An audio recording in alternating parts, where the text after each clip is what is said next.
fibrados associados. Se vocês forem olhar as notas de aula, provavelmente eu mando hoje, depois da aula, mais notas de aula para vocês. Né? Se vocês forem olhar as notas de aula, vocês vê que tem mais coisa acontecendo, tá certo?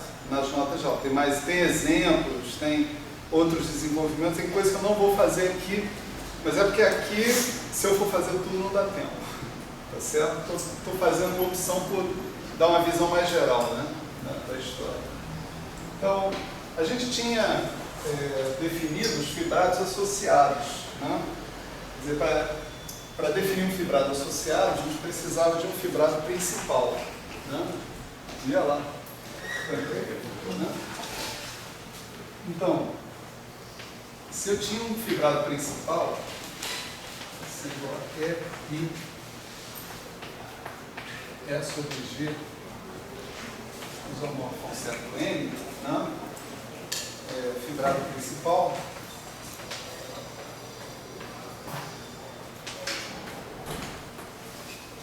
a gente podia definir um fibrado que era associado a esse fibrado principal, só estou revisando isso, né? Da seguinte maneira, né? A gente definia o espaço cartesiano F, e dentro desse espaço a gente definia a ação à esquerda de G, né, do grupo G. O grupo G se supõe que haja à direita sobre o F, sobre o L. Né? Agora, esse F é uma novidade, né, em termos de definição, é um espaço a mais, e a gente supõe que sobre o F, esse G age à esquerda, tá certo?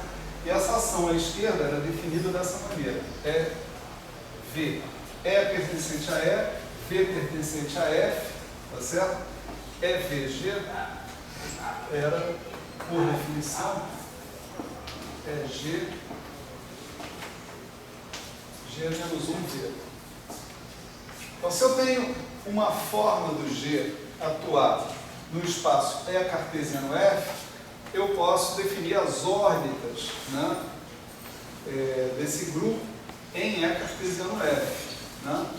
Então, esse espaço quociente, que a gente vai chamar de EF, é o espaço das órbitas de G em cartesiano F. Tá certo? O espaço quociente por essa relação de equivalência. A relação de equivalência diz que dois caras são equivalentes se entre eles existe a ação de um elemento do G. Né? Tá certo? Então, esse aqui era o EF, né? E a gente, a partir daí, montava um fibrado, né, que a gente chamava Si de F. Você vê que Si é a notação para o fibrado principal, o mesmo Si aparece aqui e F aparece aqui, né, dessa maneira. O nosso Si de F era formado por uma trinca, que era EF, esse espaço que eu acabei de definir, né, PF, que é uma projeção que eu vou detalhar daqui a pouquinho, e M, que é a variedade de base isomorfa a E sobre G. Tá certo? O nosso PF era definido, a projeção, né, era definido da seguinte maneira.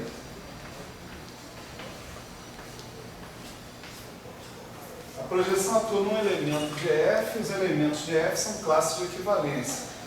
Então, essa aqui é a classe de equivalência dos pontos de cartesiano F, que são equivalentes a EV. Certo? Então, a projeção PF era a mesma coisa que a gente obtinha se eu fizesse o P de F. Certo? Então, o que a gente fez na aula passada, né, foi mostrar esse feixe que está aqui. Isso aqui é um feixe, certo? Ele tem um espaço total, um espaço de base e uma projeção entre eles. Isso é tudo que a gente precisa para definir um feixe. Né? E a gente mostrou na aula passada foi que esse feixe era um feixe fibrado, tá certo?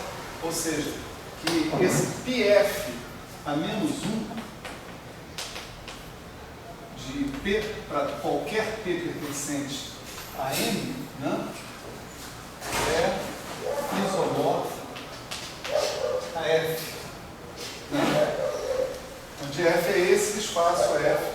gente introduziu aqui em todos os lugares. Ou seja, esse F é a fibra do fibrado associado, tá certo? Ao fibrado principal. Esse F é a fibra desse fibrado associado. Então, a gente chega a uma situação que é a seguinte: a partir de um fibrado principal,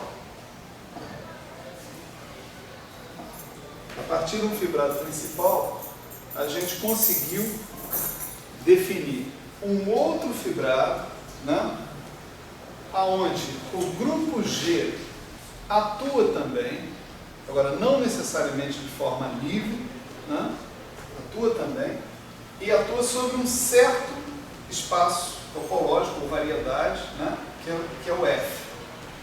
Tá certo? Esse F. Na literatura vocês vão ver outras coisas, assim, fibrado vetorial, etc. Tal. Tudo não passa de quando o F é um espaço vetorial, por exemplo. Né? Tem estrutura a mais, coisa desse tipo. Né? Mas o importante aqui é ver que, a partir desse fibrado original, onde a gente tem uma ação à direita do G sobre o F, a gente consegue definir um outro espaço, onde eu tenho uma ação à esquerda sobre a fibra que é o F. Tá certo? Então ali, eu voltando, né, à noção que a gente discutiu na aula passada, a gente pode encarar esse fibrado associado localmente, pelo menos, né, como uma espécie de produto cartesiano de M por F, né, com a adição de que sobre o F existe uma ação do grupo G bem definida. Né? Essa ação pode ser efetiva, pode ser livre, pode ser etc, etc. Tem várias possibilidades para essa ação. Né? Então isso era o fibrado associado, e o que ficou faltando em relação à minha programação aqui foi falar para vocês sobre como é que são os morfismos, né, no fibrado associado. Então vamos falar sobre isso agora. Morfismos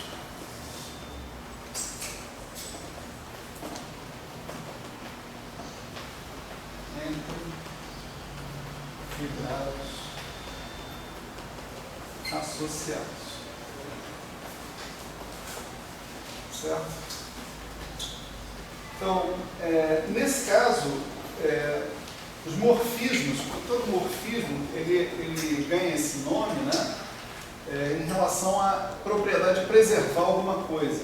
Né?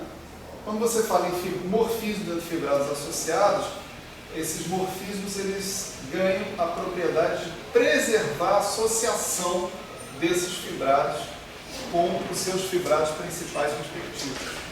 Tá certo? Então vamos supor o seguinte, né? Para ver a definição de morfismo, vamos supor que eu tenho dois fibrados principais, Si é igual a F, Pi, M, e Cilinha, né? Felinha, Pilinha, Mlinha. Tá certo?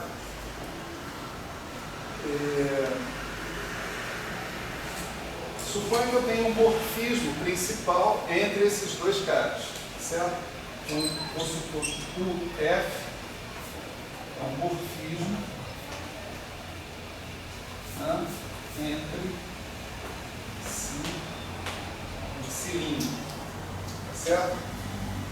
Então, um morfismo associado vai estar sempre definido a partir de um morfismo principal, que é um morfismo entre fibrados principais. Tá certo? Então eu vou dizer que um morfismo associado a partir do Si, eu tenho o Si de F, tá certo? Que é o fibrado associado ao Si com fibra F. Né? O Si de F, ele é EF, PF, N. Né?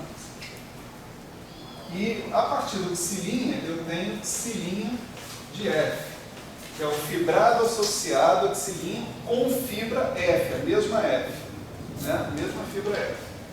Então, esse Cilinha de F é E'linha de F, Pi'linha de F, M'linha. Né? Então, se eu tenho um morfismo principal entre os fibrados principais, a existência desse morfismo principal vai implicar na possibilidade de eu definir um morfismo entre os fibrados Si de F e X'D de F, certo? Esse morfismo vai ser definido da seguinte maneira, né? Ele vai ser um UF, F, certo? Lembra que nessa notação, né, esse F que está aparecendo aqui é o cara que sai da variedade de base do fibrado original e chega na variedade de base do fibrado de chegada, né? Vamos dizer assim, né? Então, esse F é o cara que diz como é que, qual ponto da variedade é mapeado no outro ponto. O morfismo preserva a fibra, tá certo? E o F diz, né, por exemplo, se o F é a identidade e a variedade de base é a mesma, então você sai da fibra para a própria fibra, você faz uma permutação, né, essencialmente. Então, esse morfismo, o F, ele vai ser um morfismo associado se ele satisfizer o seguinte: o F atuando no que? Numa classe de equivalência, né? Esse cara daqui é um elemento desse espaço aqui, ó, o EF, né? Bem devagar. Aqui é um elemento de E cartesiano F, né? A classe de equivalência diz que isso aqui compreende todos os caras que são equivalentes a EV pela ação do grupo definida ali, né? Então isso aqui é um ponto do espaço EF, que é E cartesiano F sobre G. Certo? Então, o nosso morfismo ele tem que agir sobre esse cara. Esse é um elemento genérico lá do espaço que a gente está considerando. Então, o F atuando em EV é, por definição, né, U de E, V. Então, isso significa que se você tem um morfismo entre fibrados principais, esse morfismo entre fibrados principais induz um morfismo entre fibrados associados. Certo? Como toda afirmação, né, que é feita para aplicações que atuam sobre espaços quocientes, é preciso que a gente faça já o tradicional, mostrar que essa afirmação é independente do representativo, né? Se eu escolher outro representante dessa classe de equivalência, eu imagino que vou ter que terminar no mesmo lugar, né? Então vamos lá. Vamos supor que eu escolha um E', V', né, que denote, né, a mesma classe de equivalência, tá certo? Anterior, ou seja, que seja equivalente ao cara. Se isso daqui é verdade, né, isso implica que E', V' é igual a EG, né? G menos 1V, né? Esse é o nosso critério, né, de ação de grupo de equivalência, né? Então, se eu aplicar o UF, né, no E', V', né, isso é a mesma coisa que aplicar o UF, né, na classe de equivalência, né, de EG, G menos 1V. Não é isso? E se eu aplicar agora a definição do F, isso daqui vai ser a classe de equivalência de U de EG com G menos 1V, né? Certo? Estou usando a definição aqui. Mas o U, né, ele é um morfismo também. É um morfismo principal. E os morfismos entre fibrados principais preserva a propriedade de multiplicação do grupo, né? Então, U de EG é igual ao U de E vezes G, né? Isso aqui é a mesma coisa que U de E vezes G menos 1V, tá certo?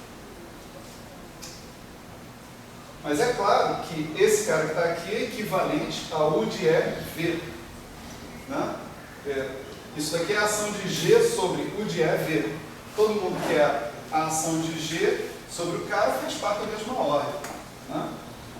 Então isso aqui vai ser a mesma classe de equivalência de U de EV, né? E isso daqui é a mesma coisa que eu tenho aplicado o meu UF sobre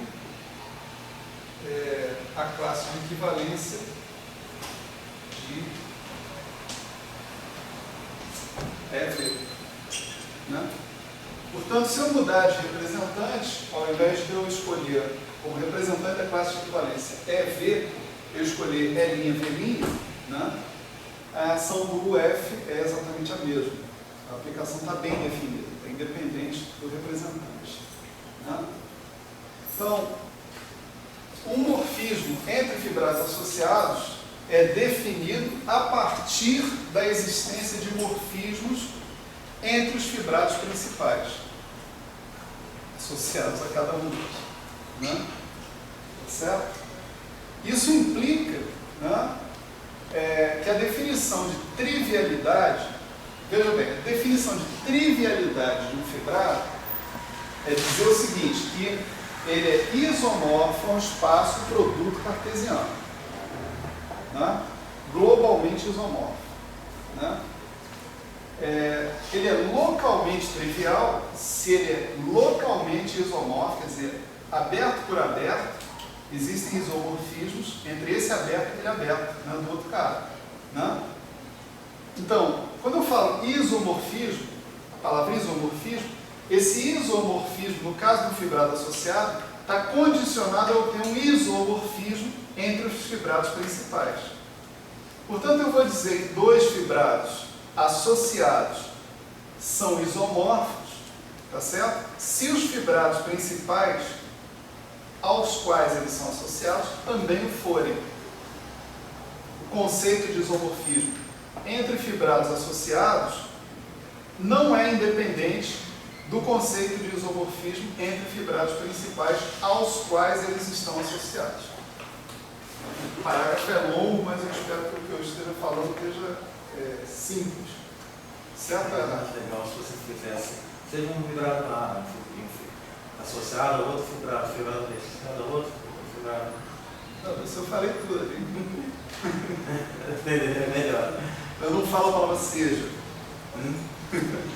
Seja coisa de matemática. Ah, é? Brincadeira.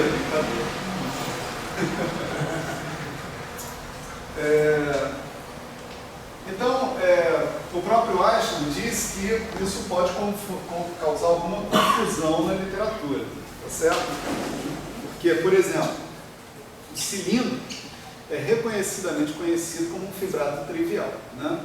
Quer dizer, você pode ver um cilindro como um espaço produto cartesiano de um S1 por um intervalo, né, da reta real, né? No entanto, o cilindro pode ser visto como um fibrado associado a um certo fibrado principal, tá certo?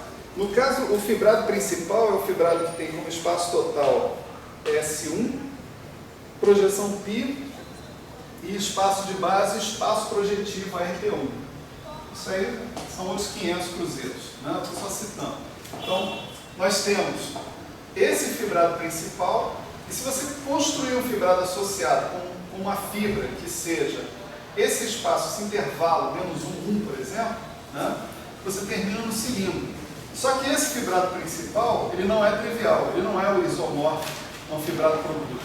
Então, no sentido, se o cilindro for visto como um fibrado associado a este fibrado principal, o cilindro não é um fibrado associado trivial. a nossa definição de fibrado associado trivial implica que o fibrado principal ao qual ele é associado tem que ser trivial também. Certo? Então, beleza.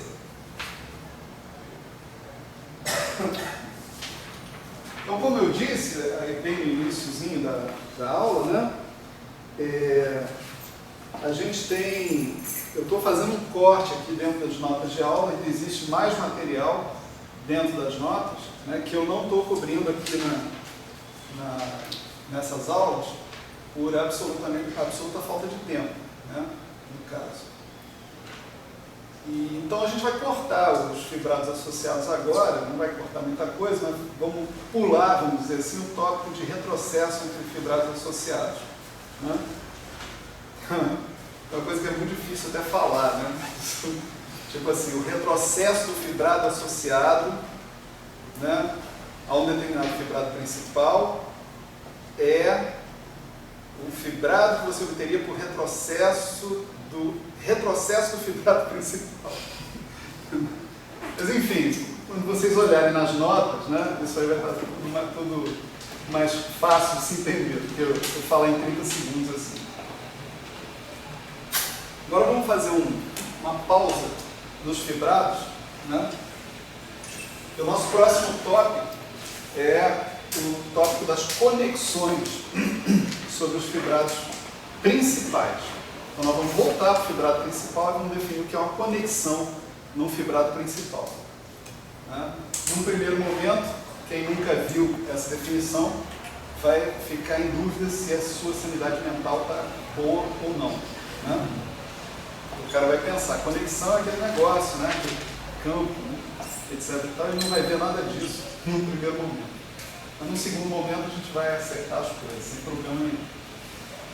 Agora, para falar sobre as conexões, né, a gente vai precisar de um background comum a todos em termos de variedades diferenciáveis e em termos de grupos de Lie vistos como variedades diferenciáveis. Então, eu bolei uma revisão relâmpago, né? Então, mais detalhes, né, naturalmente, vocês vão encontrar naquele material adicional que eu enviei para todo mundo. Tem coisas sobre variedades diferenciáveis, sobre grupos de Lie, sobre homotopia também, etc. e tal, né? Então, quem quiser mais detalhes disso, vai olhar ali. Aqui nós vamos falar das coisas mínimas que vão permitir que a gente consiga entender o que vem pela frente. Tá certo? Então vamos tocar o barco, né?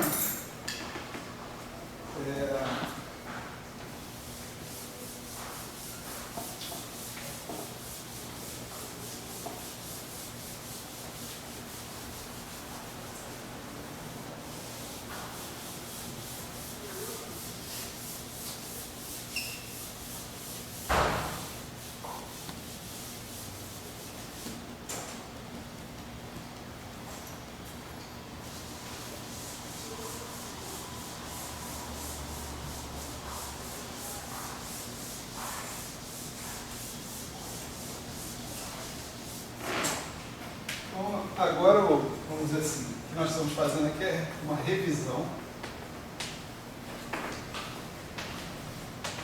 Variedades, tópicos, né? Assim, tópicos em variedades diferenciadas e grupos de Lie. E grupos de Lie vistos como variedades diferenciadas. Tá certo? Então, a primeira revisão que nós vamos fazer é sobre o chamado mapa diferencial.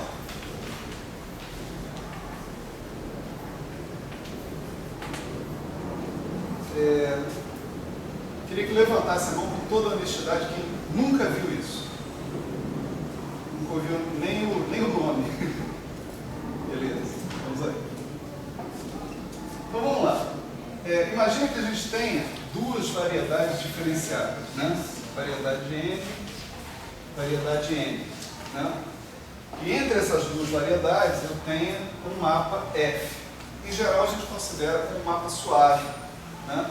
Então tem derivada primeira, segunda, então, todo mundo é contínuo, etc. Então, né? A brincadeira é a seguinte: suponha que eu tenho um vetor definido aqui num ponto de M, tá certo? Quando eu falo um vetor, estou falando daquele objeto que a gente falou lá na primeira aula, quando a gente falou do espaço tangente, né? Essas coisas todas. Então tem um vetor x, né? Definido aqui no ponto P, né? Desse cara que está aqui. A pergunta é a seguinte: será que, né, eu consigo definir um outro vetor com os ingredientes que eu tenho? Eu consigo definir um outro vetor na variedade n exatamente no ponto f de P? Né? Vamos chamar esse outro vetor aqui, né, de f estrela x. Certo? Isso é para lembrar que vou usar o f para fazer essa indução, né, para definir esse outro vetor lá. Né? Então a resposta para essa pergunta é sim, eu consigo.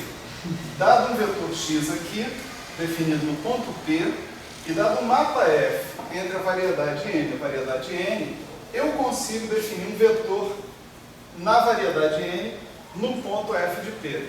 De que maneira? Esse vetor f estrela x, né, ele sempre tem que atuar numa função da variedade nos reais, né? Assim como o vetor x. X atua em funções de m em r. F estrela x tem que atuar em funções de n em r, certo? Então, vamos supor que g seja uma função como essas, né? G uma função de n em r, tá certo?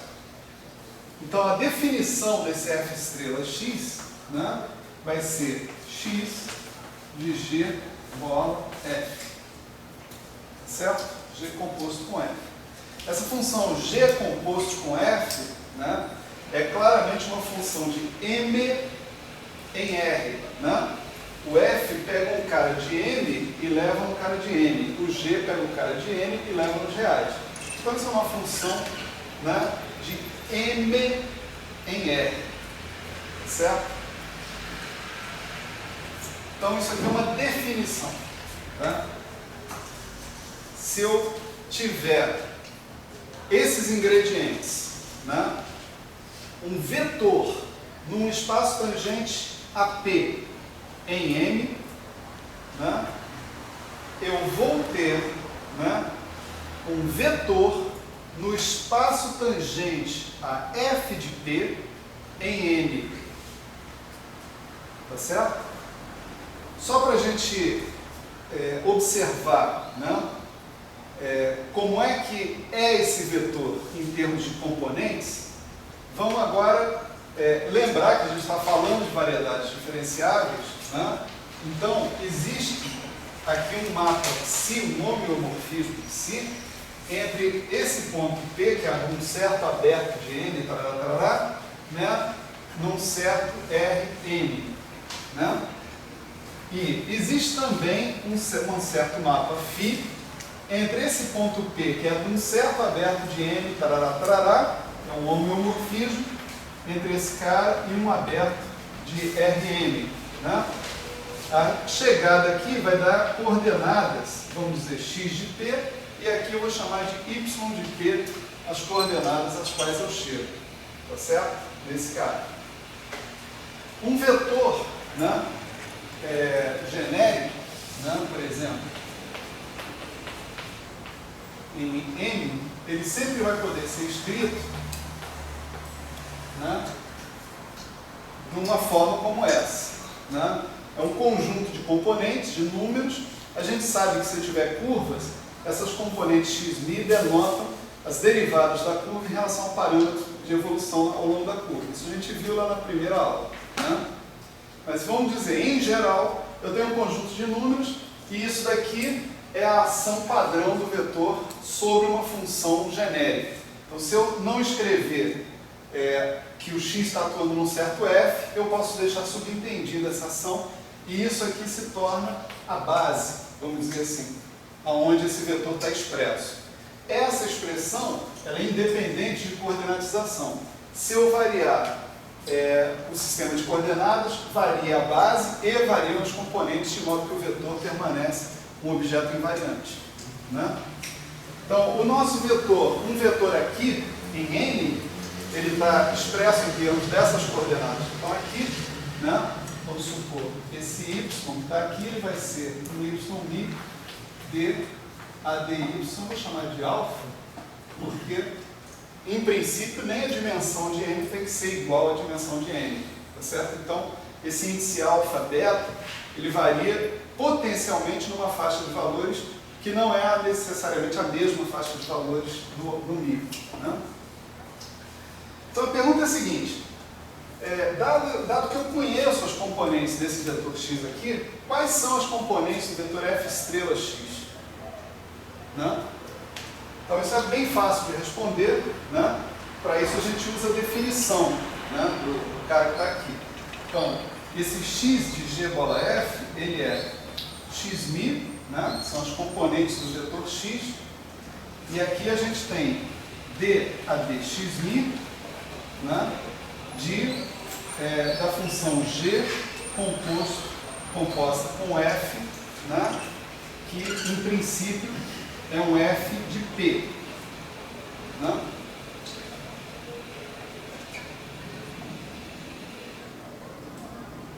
Certo. Então, estou pegando um p aqui no m e levando lá, né? Bom, essa mesma coisa que está aqui, a gente pode exprimir assim, né?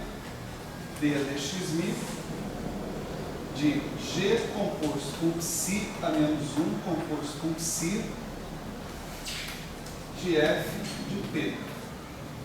Tá? Onde esse psi, isso é um homeomorfismo, então isso tem ida e tem volta, tem inversa, né? Eu insiro psi a menos 1 psi aqui de modo a dotar o ponto f de p de coordenadas. No caso, as coordenadas y de p. Tá certo? E o g composto com psi a menos 1, eu vou englobar sobre o símbolo g grande, né? Então isso aqui vai ser xmi, d dxmi, de g grande, só que esse nosso g grande é de y alfa, de xmi, né? Eu posso fazer a mesma coisa, inserir φ a menos 1 φ ali no p, de modo que o p se transforma em x, né? O resultado final é isso. Agora eu estou derivando em relação a x uma função que é a função de y dx. Então a gente usa aquela famosa regra de Chain, né? E deriva esse cara dessa maneira. xmi d y alfa d xmi dg de y, né? d y alfa. Tá certo? Por outro lado, né, esse f estrela x de g, né, ele é um vetor, né, ele é um vetor nesse espaço tangente a f de p, né? Então, eu posso escrevê-lo como y alfa d a dy alfa, do mesmo jeito que eu posso inserir uma coordenatização psi aqui, psi a menos 1, g de y, né? Esse lado da equação é isso, e isso tem que coincidir com isso aqui, né? xmi dy alfa dxmi dg dy alfa. Então é só você comparar os dois lados da equação, né?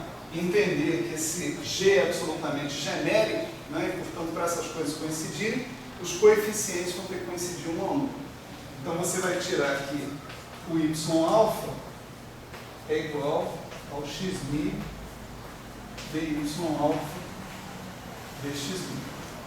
Certo? Observa que isso aí fica parecendo uma mudança de coordenadas, mas não é. Né? Eu estou mudando de variedade diferenciável. Estou mudando de M para N. Né? Isso aqui é uma coordenatização em N, não é uma coordenatização em M. Né? Tá certo? Tipicamente, dentro daquele Y alfa está contido um F. Né? Então, isso aí vai ser suave se esse F for suave, naturalmente. Certo?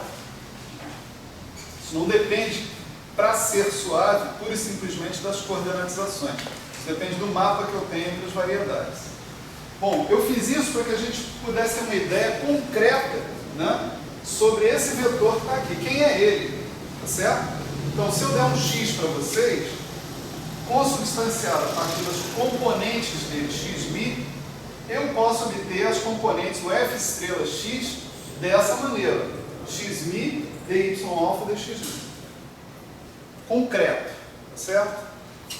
Quer dizer, se eu pedir o vetor que eu obtenho pelo mapa diferencial, tá certo? Eu tenho uma receita de bolo ali para encontrar esse vetor. Então esse é o primeiro tópico aqui da nossa revisão, né? Então você vê, com isso que nós aprendemos, né, é como a partir de um vetor no espaço tangente de uma variedade, a gente induzir, usando um mapa entre as variedades, um outro vetor no espaço tangente correspondente na outra variedade. Certo? Então esse é o conceito de mapa diferencial. E o outro conceito que a gente vai colocar aqui é o conceito de retrocesso. Certo? Para o conceito de retrocesso, a gente precisa do conceito de forma diferencial. Certo? Então, uma forma diferencial é um funcional linear sobre o espaço tangente. Né? Então, dado que é um funcional linear, né, o espaço de todos os funcionais lineares formam, sobre um determinado espaço vetorial, em geral, formam um espaço vetorial. Tá certo? Isso é um fato genérico. A gente pode provar isso em álgebra linear.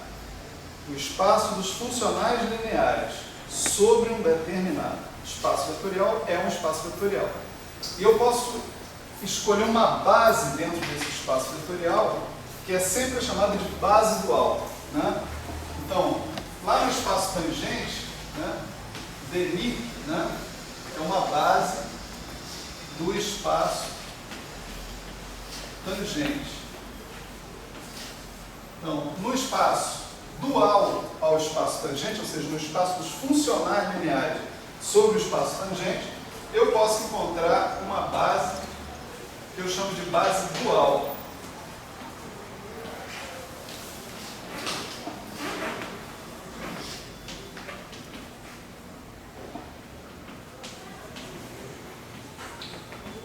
E a base dual, né, ela satisfaz uma propriedade básica que é a seguinte. Tá certo? Quer dizer, esses caras aqui, dxmi, são funcionais lineares, eles atuando sobre os vetores básicos, eles me dão delta mini. Né? Tem toda uma outra maneira da gente chegar nisso, mas eu estou optando por um caminho mais direto, mais curto. Tá certo? Então, se isso daqui é uma base, em princípio, todo e qualquer funcional linear pode ser escrito como combinação linear desses vetores base, desses dxmi. Tá certo? Esses caras são chamados de unformas. Né? Isso aqui é uma unforma. Só para a gente lembrar.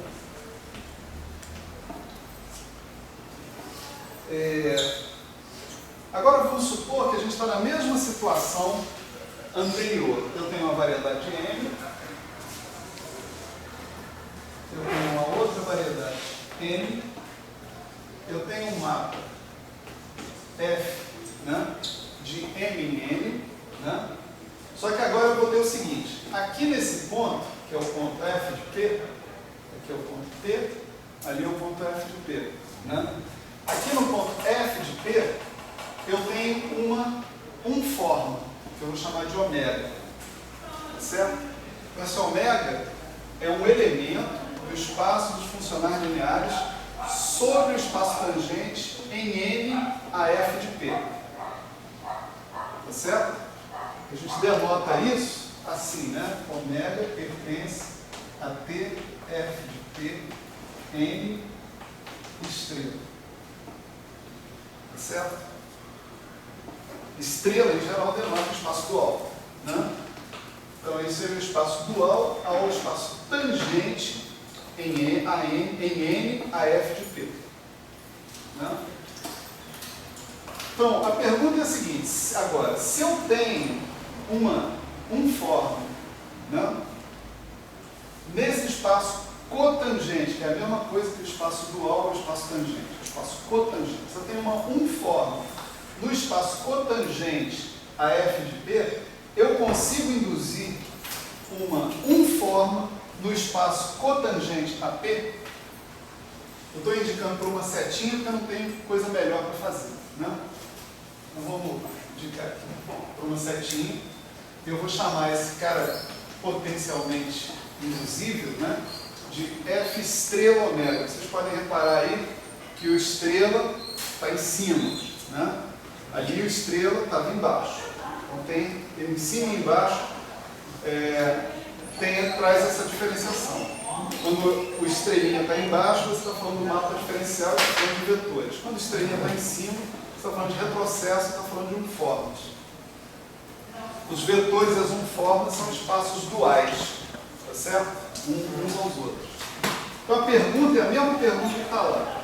Se eu tiver agora esses ingredientes, uma unfórmula em N, no espaço cotangente a F de P em N, e um mapa F de M em N, certo? Eu consigo induzir uma unfórmula no espaço tangente a P em M, no espaço cotangente a P em M? Resposta, sim. Né? Como é que é isso? A história é assim. Essa unfórmula F estrela ômega, ela é obrigada a atuar em vetores. Tá certo? Por quê? Porque as unfórmulas são funcionais lineares sobre o espaço tangente. Então, atuam sobre vetores, que são elementos do espaço tangente. Então, vamos supor, o que eu estou querendo saber é qual é a ação desse F estrela ômega num X, num vetor. Né? A definição disso é muito simples. Isso é a forma original, que está lá em N, né?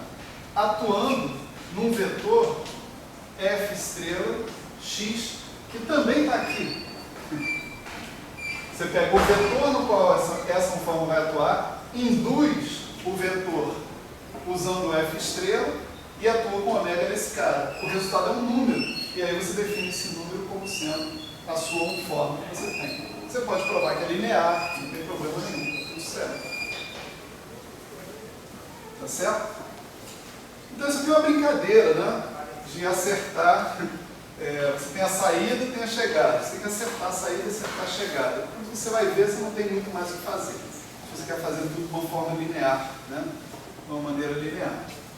Aqui também a gente pode dar um conteúdo, né, para essa unfórmula induzida, né, em N, para esse F estrela ômega. Ou seja, se eu tiver as componentes do ômega, né, eu posso dar um conteúdo, eu posso dizer, da mesma forma que eu falei, dadas as componentes do vetor em M, eu consegui as componentes do vetor induzido.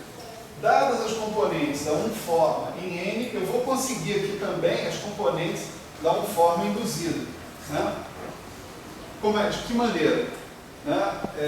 Vamos imaginar o seguinte, que esse ômega está atuando sobre F estrela X, então ele é um ômega atuando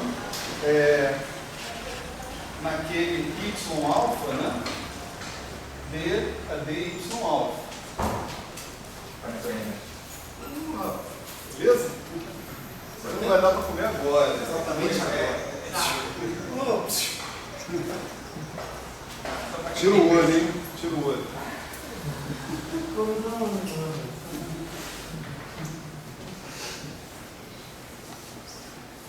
Como esse cara aqui é linear, né? E eu também vou aproveitar e vou escrever esse cara, ômega beta, né? dx beta. Ômega é ômega beta dx beta, e esse dx beta vai atuar no y alfa, vamos chamar de d alfa, certo? Aí eu uso a linearidade de todo mundo, isso vai dar ômega beta, y alfa, dx beta, d alfa. E uso o fato de que eu tenho uma base dual, tá certo? Aquela propriedade que está ali. Isso daqui vai dar ômega alfa, y alfa. Isso aqui dá delta beta alfa, né? Então dá ômega alfa, y alfa. Agora eu substituo o meu y alfa aqui por a coisa que eu vi lá, né? É xmi dy alfa dxmi. Então, um dos lados da equação já montei direitinho. Agora vamos olhar para o outro lado da equação. Esse cara é um elemento do espaço cotangente ali em cima, né? Então, eu vou chamar os componentes dele, né, de ômega barra, vamos falar assim, né? Ômega barra mi dxmi. Né?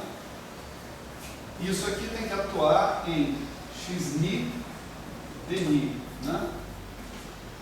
Isso por hipótese, né? Esse cara tem que ser uma forma aqui no espaço cotangente, então que ele é uma combinação linear desses vetores base que estão aqui, dxmi. Novamente usando a linearidade, que são funcionais lineares, esse xmi sai, né? Então eu vou ter xmi ômega barra mi dxmi dmi, então isso daqui vai dar um delta mi, né? Então isso dá xmi ômega barra mi. Eu tenho xmi de um lado, tenho xmi do outro. Esse xmi é absolutamente genérico, de modo que as duas equações sejam verdadeiras. Então vai ser necessário que o ômega barra mi seja igual a dy alfa dxmi ômega alfa, certo? Então ali, se eu tiver uma forma em N, né, caracterizada pelos componentes ômega alfa, né, usando aquela regra que está ali, eu obtenho os componentes da minha forma em M, tá certo? O negócio é chamado de retrocesso por isso, porque o F vai de M para N e a indução vai ao contrário, de N para N, certo?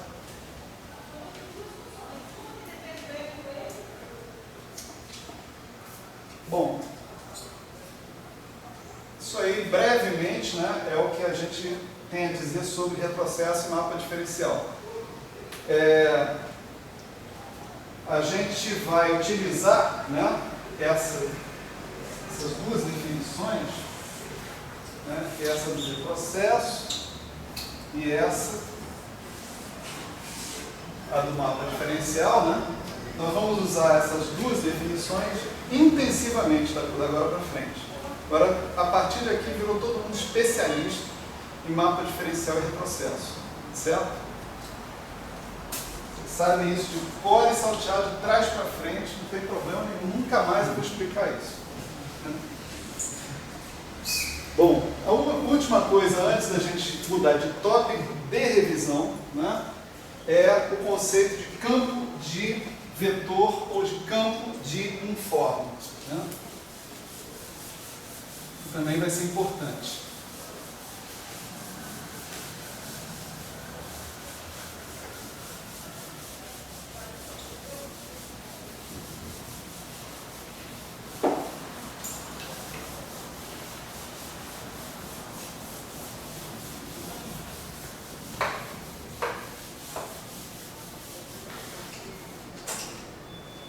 Então, campos de vetores.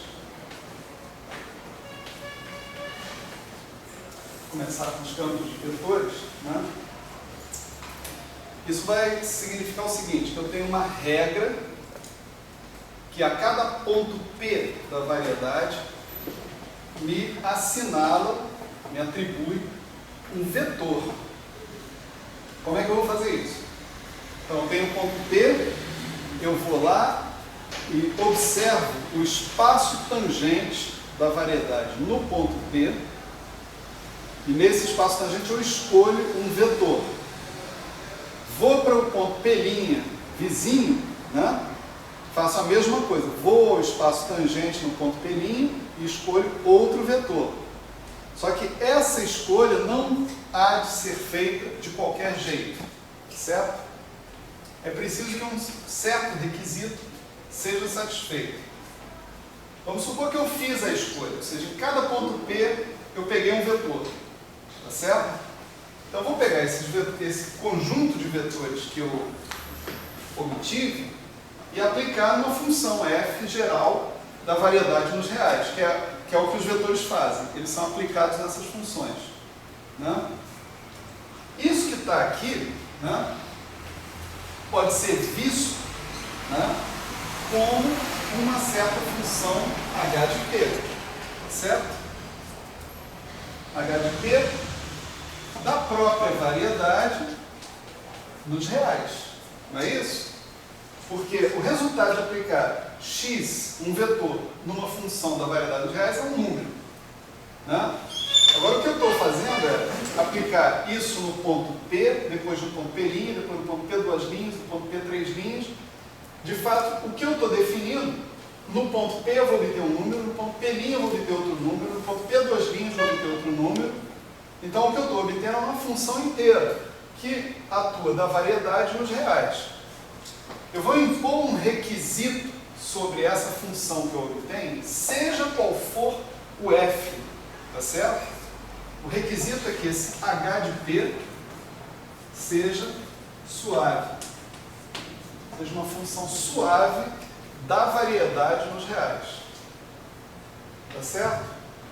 Tem uma definição mais elaborada de suave, vamos dizer assim, mas tipicamente eu quero que ela seja diferenciável para ser infinito. Agora você vai perguntar, mas como se P, eu não posso fazer P mais delta P menos H de P sobre delta P, porque eu não sei nem o que é delta P, né? Pois é, eu não posso fazer isso com os pontos da variedade, mas eu posso fazer isso com a imagem desses pontos no RM. E eu posso mostrar para vocês que a definição de função suave é para essa imagem no RM, tá certo? Então, se esse requisito aqui for cumprido, tá? Para qualquer f, essa função h de p é uma função suave, esse xp, esse conjunto, essa escolha que eu fiz de um vetor para cada ponto da variedade, é chamado um campo vetorial, certo?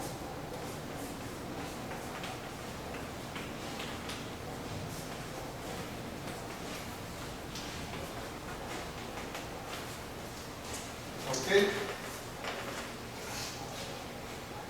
Então isso me define um campo de vetores, tá certo? A partir dos campos de vetores, o conjunto dos campos de vetores, ele é fechado, né, por uma operação bem interessante que é chamada parêntese de Lie, né?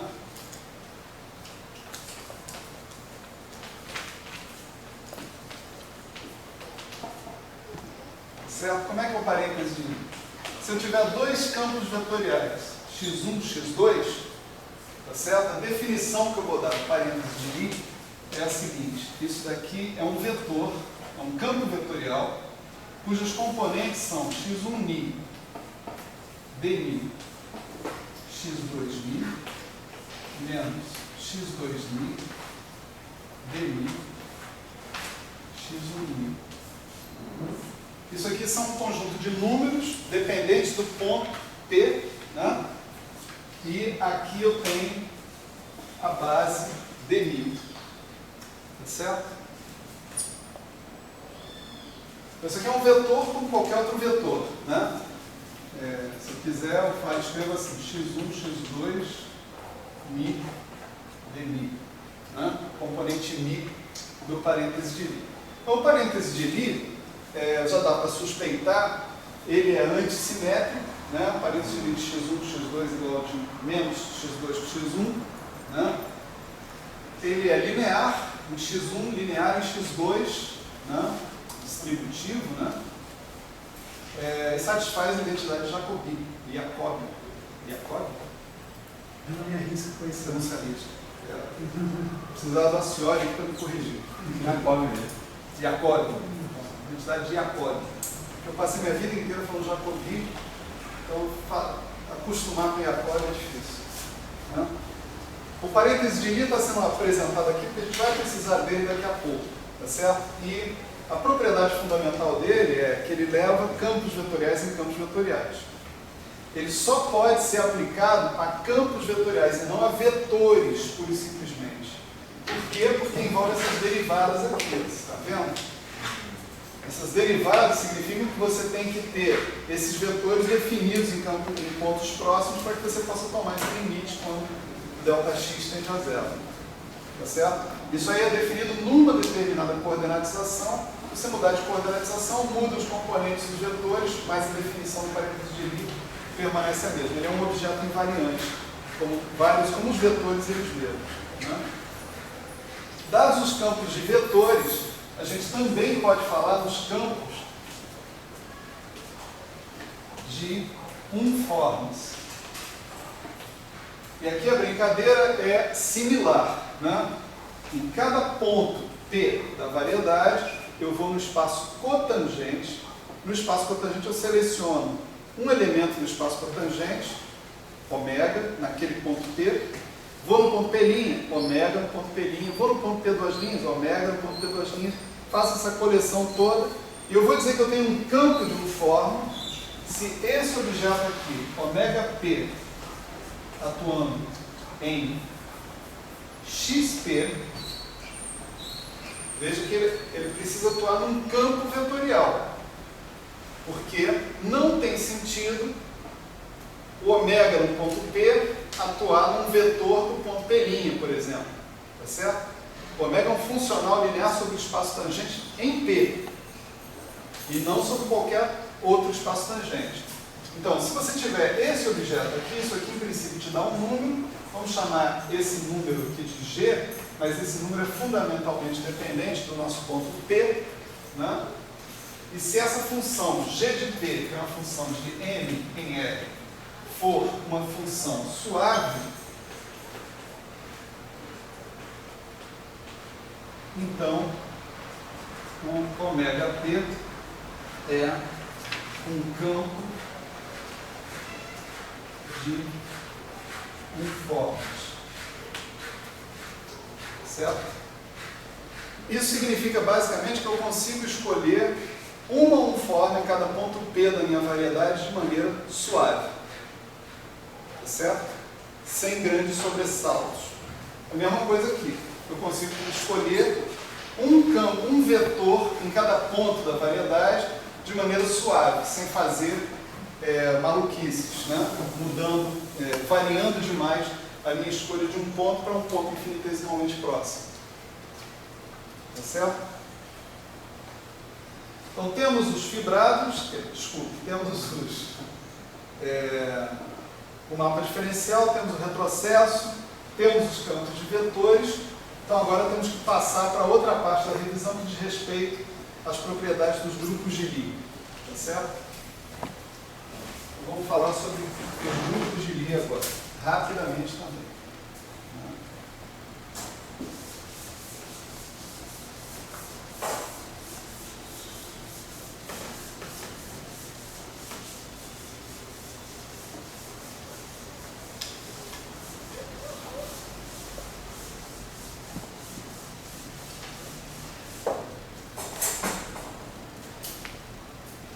Então, o que é um grupo de Lie? Para começar, né?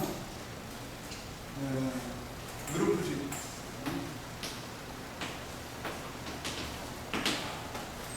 Um grupo de Lie, para começar, é um grupo, né?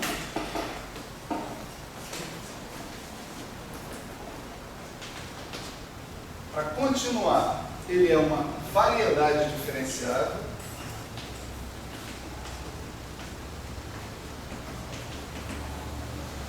Né? E, de maneira decisiva, para caracterizar esse cara, né? é necessário que o produto que eu defino no grupo, tá certo? O produto pega dois elementos do grupo e leva um terceiro, né? E a operação de obter inversa, né?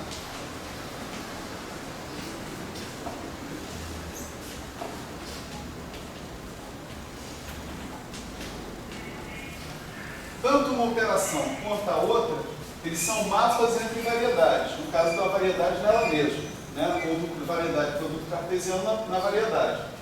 Então, esses dois mapas são mapas suaves. Significa que os mapas induzidos nos abertos, em cada aberto que a gente tem, são mapas diferenciáveis de classe C infinita, né? Então, essa definição técnica de grupo de Lie, isso significa basicamente que a minha lei de composição é uma lei de composição que respeita a continuidade. Se eu pegar e compuser dois elementos próximos entre dois elementos, e depois eu compuser um dos elementos com outro elemento bastante próximo do elemento anterior, o resultado vai ser um elemento próximo do elemento que eu cheguei pela composição. Tá certo? Quer dizer, as coisas não se dão de maneira abrupta no grupo de Lie, tá certo? Se dão respeitando critérios de continuidade, sem bicos, né? Sem essas coisas acontecendo. Então, num grupo de Lie, né, ele é uma variedade diferenciada também. Então, os elementos do grupo, eles possuem coordenatizações, tá certo? Eles possuem coordenadas. Quer dizer, eles são parametrizáveis por um conjunto de parâmetros, de coordenadas, né? Então, se você tiver um certo elemento G, esse elemento G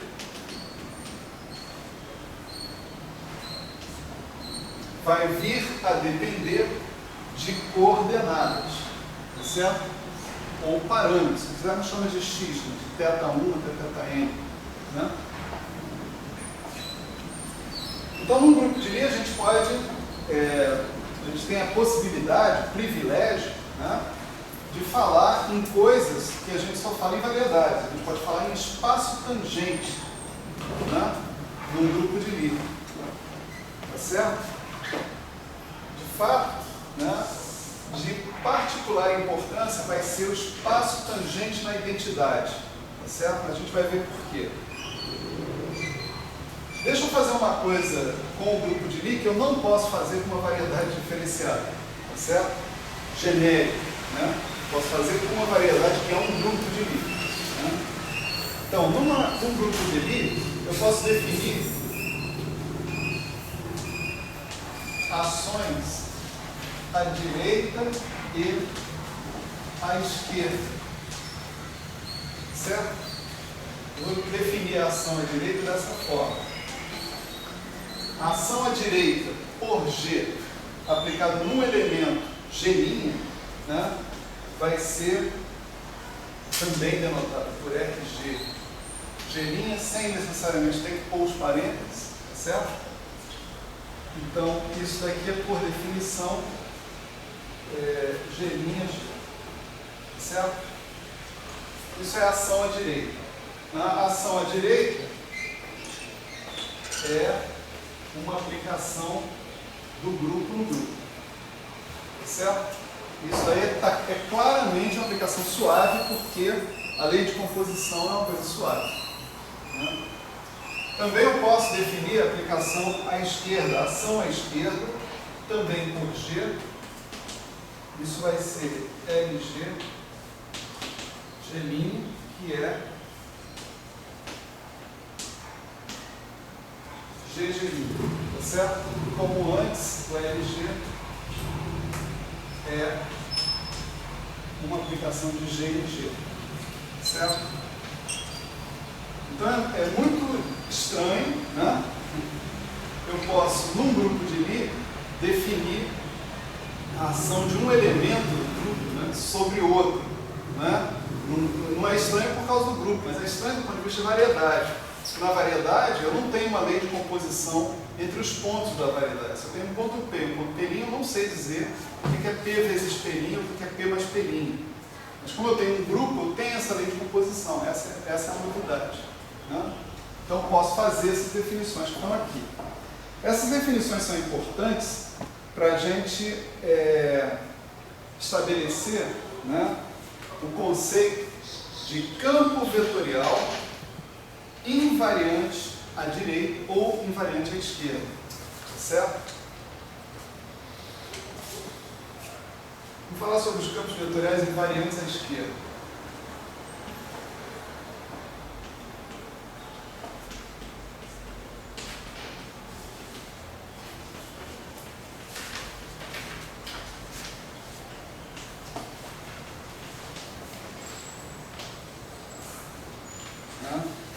Então, a definição de um campo vetorial invariante à esquerda vai envolver o seguinte: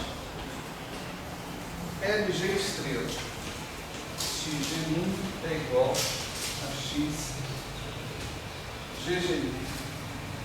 Vamos devagar. Então, primeiro coloca a definição, depois a gente discute, né? Todo mundo está vendo uma estrela aqui embaixo, né? Tá certo? Isso significa letra A, mapa diferencial, letra B, retrocesso.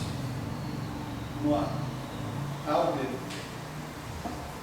Mapa diferencial. Hã? Mapa diferencial. Por quê? Porque a estrela está embaixo. Tá certo? Se a estrela estivesse em cima, era retrocesso, né? Mas também tem outro sintoma. Porque esse cara aqui, teoricamente, eu estou dizendo que é um vetor, melhor ainda, um campo vetorial, né? Então, eu fiz uma escolha da seguinte maneira: o grupo de Lie não é uma variedade, então eu fiz aquela escolha, que está lá. Em cada ponto do grupo de Lie, eu fui no espaço tangente e peguei um vetor. Tá certo? Com isso, eu defini um campo vetorial. Ali não é XP, aqui é XG, né? Ou XG', tanto faz. Tá certo? Então, isso aqui significa o vetor que eu escolhi no ponto G', né? XG'. Né? Então, esse LG, ele é um mapa de G em G. Então, ele pode ser usado, né? Ele pega o ponto G', por exemplo, e leva no ponto o LG, né? Ele pega o ponto G' que leva ao ponto G'. Então, se ele é um mapa de G em G que leva G' em GG', ele pode ser usado para induzir um vetor que eu sei que está em G' no ponto GG'. Do mesmo jeito que eu usava os mapas diferenciais antes, né? Só que eram entre variedades diferentes. Mas qual o problema de ser a mesma variedade? Né? Pode ser a mesma. Ele está levando num ponto diferente. Então, o que eu estou usando aí o mapa diferencial? Eu estou usando ele para induzir um vetor. Dado um vetor em G', eu vou induzir um vetor em GG', usando esse mapa. Né? Então, eu vou usar um mapa para fazer a indução de um vetor em GG' a partir de um vetor em G'. A novidade aqui é a seguinte: é que o vetor induzido, tá? No caso da definição de um campo vetorial invariante à esquerda, o vetor induzido é o próprio vetor que você obtém calculando o campo vetorial no ponto GG'. Tá certo? Isso significa que você, na indução feita pelo LG, né, você não obtém novidade nenhuma. Isso não é verdade para qualquer campo vetorial que eu me proponho, né, a escolher sobre G. Né? Eu posso escolher o campo vetorial do jeito que eu quiser. Nem todos os campos vetoriais, ou quase nenhum, vai satisfazer essa propriedade. Tá certo? Os que satisfizerem Tipo, o cara que eu obtenho induzindo esse vetor aqui é o próprio valor do campo nesse ponto. Os que satisfizerem são os campos vetoriais invariantes à esquerda. Tá certo? Sensacional. Eu estava aqui dando risada, você vai ficar puto comigo, mas eu nunca tinha percebido que... Se eu vou ficar puto, eu vou falar. Fala então. Eu nunca tinha reparado que era uma estrela ali embaixo, outra estrela ali em cima. Eu sempre botava uma estrela grande no meio e sempre passou. Nunca reparei essa. Detalhe, pegou a aluno de métodos matemáticos, vou revisar a nota dele. Como é? Vou revisar a sua nota depois desse comentário. Pois é. Nunca tinha reparado que uma estrela embaixo e assim. Nessas horas é que eu botei a caligrafia ruim, né? Porque eu botava uma estrela grandona no meio. Eu lembro de eu ter debitado isso, sua caligrafia é ruim. Bota ruim nisso.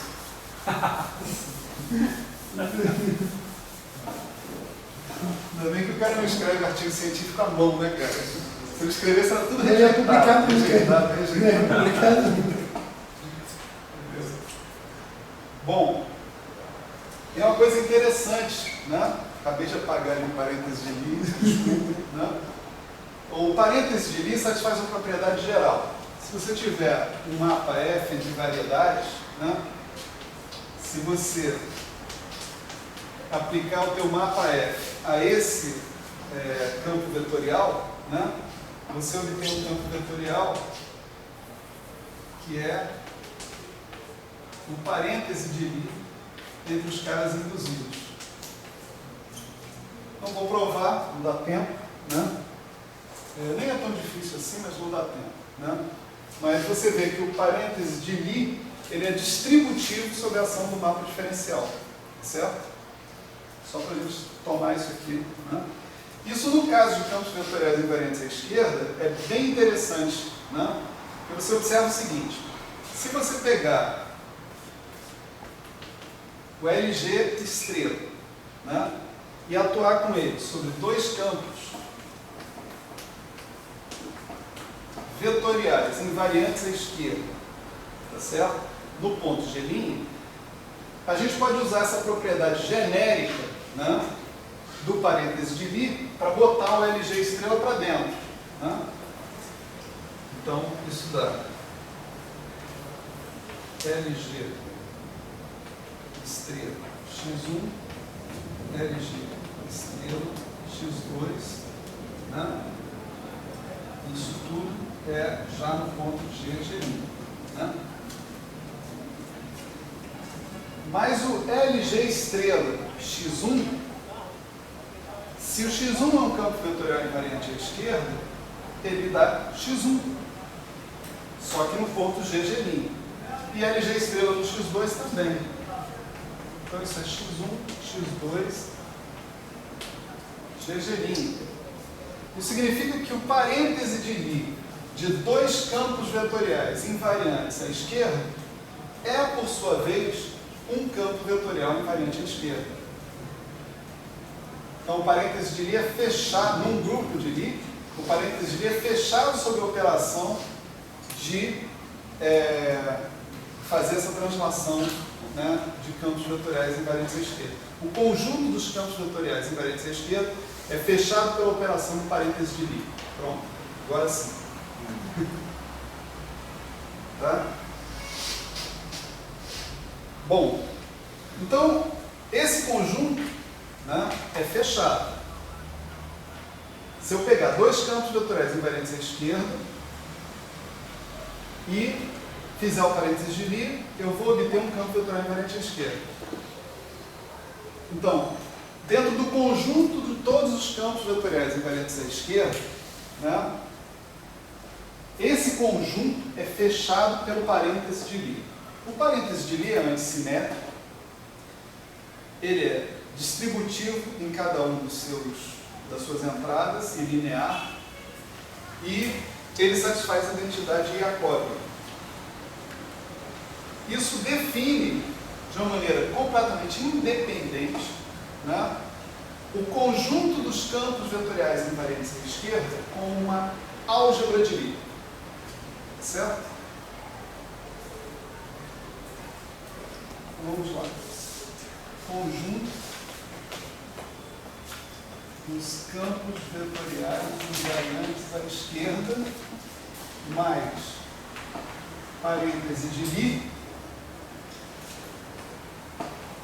álgebra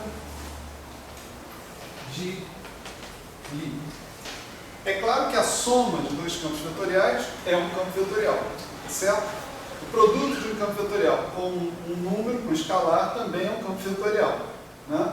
Então, o conjunto dos campos vetoriais é um espaço vetorial. É fácil mostrar isso, né? Esse espaço